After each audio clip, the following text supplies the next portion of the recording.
Hello, welcome to the latest edition of the Yonkers Insider Report. I'm host Delfim Heusler, and I'd like to welcome Shawyn Patterson Howard for coming on our show. Thank you, Delfim, for having me. You're very welcome. I want to talk to you about a program that we need to learn more about because it's a successful program called the Snug.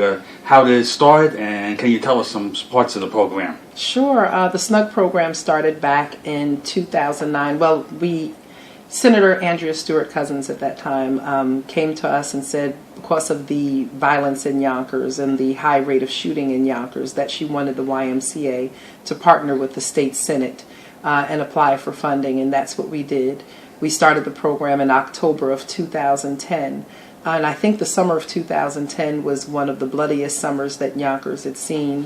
There were over 27 shootings, and we started the program in October.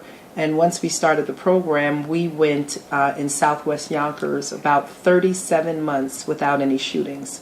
And so I think that says a lot about the success of the program. And we hired the right people to serve as outreach workers, to serve some of the most violent and potentially violent young men and women here in Yonkers.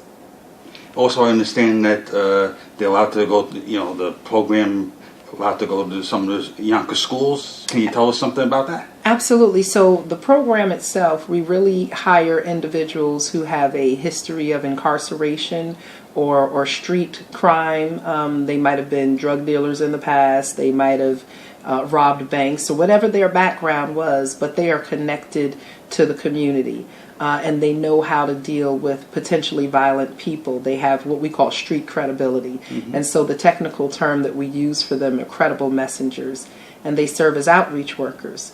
And we specifically target those people who are between the ages of 14 and 35 or older, who carry weapons, who've shot someone, who've been shot themselves, who participate in street-level crime, who are known as a gang member or in a posse, or they've been in prison. So we target the potentially most violent people in Yonkers, and we develop relationships with them to give them an opportunity to change their lives. And that's why you need people who have the backgrounds that they have, because they're not going to listen to me, but they'll listen to someone who kind of was a legend on the block, and has come through that life and been able to turn their lives around.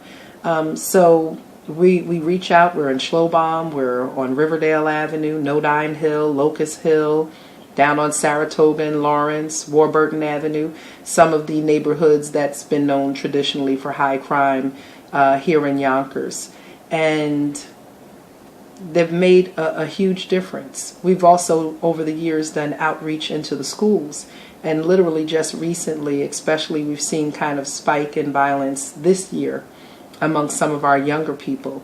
And so working with Mayor Spano as well as Superintendent Cazada, they've given us a grant now to come into the schools and work with our young people, hang out with them during, the lunch period and find out what's happening in school that might spill out into the community and what's happening in the community that might spill out, into the schools. But we also patrol, well, I don't want to say patrol because that makes us sound like police, and we're not police. But we also have a presence every day after school in Getty Square when all the young people get off the buses, or up on Lake Street where several of the schools have major bus stops, because we want to be where the young people are going to be to make sure that we're able to prevent a lot of violence. And we've made a difference. We've made a tremendous difference here in Yonkers. That sounds good to hear. That sounds, yeah.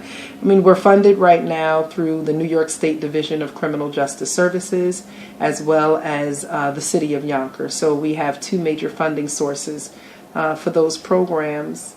And we've seen young people's lives turn around. We've seen them move from, not having hope and hanging out on the block and thinking maybe they're going to become a gangbanger or a drug dealer, to saying, I want to finish school, I want to go to college, I want to be trained in a trade and make a difference in my life.